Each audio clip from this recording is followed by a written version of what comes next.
மூசாகிபுரம். நம்ம ஊர் பேரை கேட்டாலே யாருக்கும் தெரியாது. ஏதோ முஸ்லீம் ஊரா என்று கேட்பார்கள். உண்மைதான். அந்த காலத்தில் முஸ்லிம்கள் இந்த ஊரில் வாழ்ந்ததாக ஒரு ஐதீகம். அதன் பின்னர் நம் முன்னோர்களான தாத்தா வளத்தையா எல்லாம் இந்த ஊரை ஒரு இந்து சமுதாயமாக முற்றிலும் மாற்றிவிட்டனர்.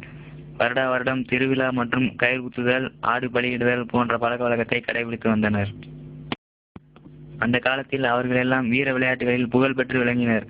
மேலும் கிரிக்கெட், வாலிபால் போன்ற விளையாட்டில் பெயர் பெற்று சாதனையும் படைத்தனர்.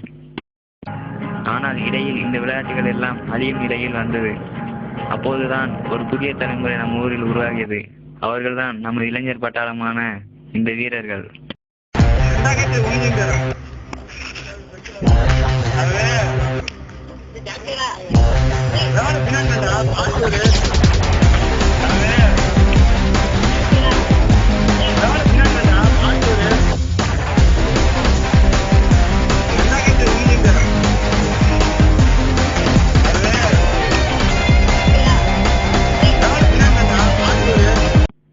தற்போது கிரிக்கெட்டிலும் வாலிபாலிலும் புகழ் பெற்று விளங்குகின்றனர். மேலும் வீர விளையாட்டான கபடி, தற்காப்பு கலையான சிலம்பம் போன்ற அனைத்தையும் நமது ஊர் இளைஞர் பட்டாளம் ஆர்வத்துடன் கற்றுக்கொள்கின்றனர். தற்போது உள்ள இளைஞர் பட்டாளம் கிரிக்கெட்டில் இதுவரை 10க்கும் மேற்பட்ட கோப்பைகளை பெற்றுள்ளனர். மேலும் கபடியில் இதுவரை சிறப்பாக விளையாடி பல கோப்பைகளை பெற்றுள்ளனர். இதேபோல் நமது ஊர் விளையாட்டிலும் படிப்பிலும் சிறந்து விளங்க வேண்டும். அதற்கு நாம் மனசு வைத்தால் மட்டுமே முடியும். முடியும் என்றால் முயற்சி செய், முடியாது என்றால் பயிற்சி செய்.